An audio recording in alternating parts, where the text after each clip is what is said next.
25 years down the road, I don't know, AI learns, AI knows how to relate to humans at a personal level, but still bots, but still personal level. Would that actually replace you guys?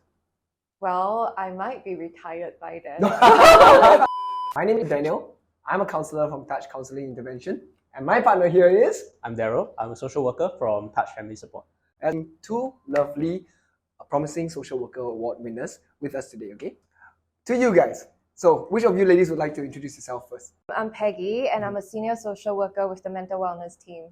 Oh, nice. Okay. Hi everyone, I'm Ping. I'm a senior social worker with Touch Family Support. I've been faced with the question that expectations that are placed on social workers may not exactly be the most realistic or reasonable. What do you all think about it? Yep. I guess expectation from clients, a lot of time they think that we can solve all issues or solve all problems. Yeah, they may think that, wow, we are like the superhero in their life. If they want money, we may actually give them that money. Yeah, but a lot of time is really depending on assessment.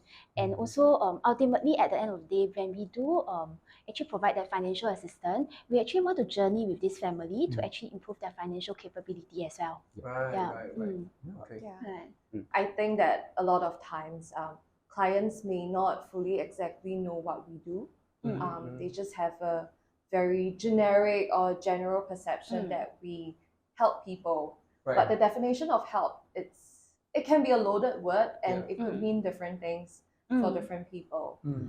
So I think that generally people have the perception that if I can't go anywhere else, I can't go to the school, I can't go to SSOs, then I will just find a social worker, because the social worker can do anything. Solve everything for me. Yeah, it's almost like we are like this genie in a lamp like that. Yeah.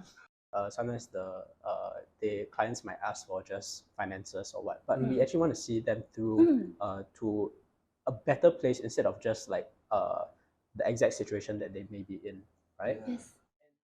Not on top of the roles, maybe the temperament as well. I'm just digging into it, right? As a social worker, do they have to all be about the same? Able to take it and stuff like that? What do you all think? Right. I think that's a really interesting question. So when you were talking about temperament, I was reminded of how some people feel that in order to be like a social worker, or maybe somebody who's working with youth, you have to be an extrovert. Yeah. Right. Common. And that's something that we think that, okay, I guess perhaps being an extrovert, maybe you are able to give a certain kind of energy to your sessions. But when we are looking at competency, we are looking at your skill sets, not just rapport building. Right. Different clients may respond to different personalities differently, and that's really okay. Right. Yeah. And I think it's knowing that we can be ourselves, and yet at the same time have that genuine connection with our client. Yeah. So I would say that, well, temperament can play a part as to how much we can accept certain things. But then again, we all have different triggers. So it's really okay. At the end of the day, it's really about how we actually manage our clients with the right skill set that Peggy had shared, the right training, and going back to our code of social work ethics. So really moving alongside with our clients on the cases, ensuring that we are doing the right thing as a social worker. Okay. Speaking of, let's just say a case came in and the referral comes in for family issues. But however, this client that came into you guys has like financial issues, mental wellness issues, all sorts of, I guess, relatively high, like moderate stuff. That's all just coming at one time. And which one do you focus on? I mean, I'm curious as like, how would you guys approach it? Would you take the financial issue as the first thing? Oh, sorry, the family issue, the primary issue, and then keep everything secondary, or you just neglect that and just like refer out? What are your thoughts about this? I think it really depends on what is the most pressing and urgent need. Pressing and urgent. Yeah. Okay. So if let's say we have financial issues and we have mental health issues, right? Yeah.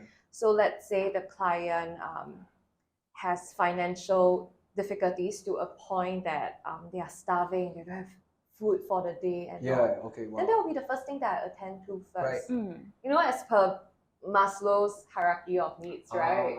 The bottom need, not bottom need, the most important need, the foundation is your food, shelter, and everything. Right. So I have to make sure that that's attended to. If someone is hungry, logically, the person wouldn't think of counseling. 100%. You need to do case management first. Okay. Before they can think about things like self-esteem and things like that. And once that's settled, we'll move on to the mental wellness issue. Very nice. Yeah.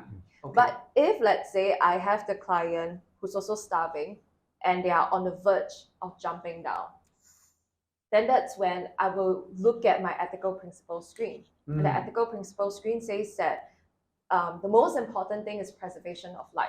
Yeah, 100%. Yeah. So I would attend to the safety needs first, and immediately I would attend to the financial needs. Financial bits, food and stuff. Yeah, because if the client is suicidal, right, gonna jump, I bring the client to the hospital. The hospital has food and everything. And that settles it as well. At the end of the day, really following your ethical principles. Assuming that this case has no risk at all, basically just a case of a family who is facing financial issue coupled with some mental wellness issue, perhaps I might actually check in with the client, which goal would you like to work with first. Another way we may see it then could be that these two issues might actually be interlinked. The financial issue could be a presenting issue, but underlying it could be a cause of mental health issue among among the breadwinners of the family. That needs to be addressed. Perhaps to work through with them the mental health issue, for them to eventually be able to find job to address their financial issue. So there could be many ways that we could actually look at these two set of issue as well when we work with the families. Yeah. I think that's quite true. I think increasingly we are experiencing, Daniel, I think for you as well, right? Your cases, we are experiencing that individuals and families that come and approach us, the problems that they are facing are very, very complex, multifaceted. We only mention two here. We only mention mental wellness and financial issues. But very often we see much more than that, far, far, far more. Right? Of it, right? Yeah. Okay, thank you so much. Thank you for your time today. No problem. Really appreciate it. Thank you.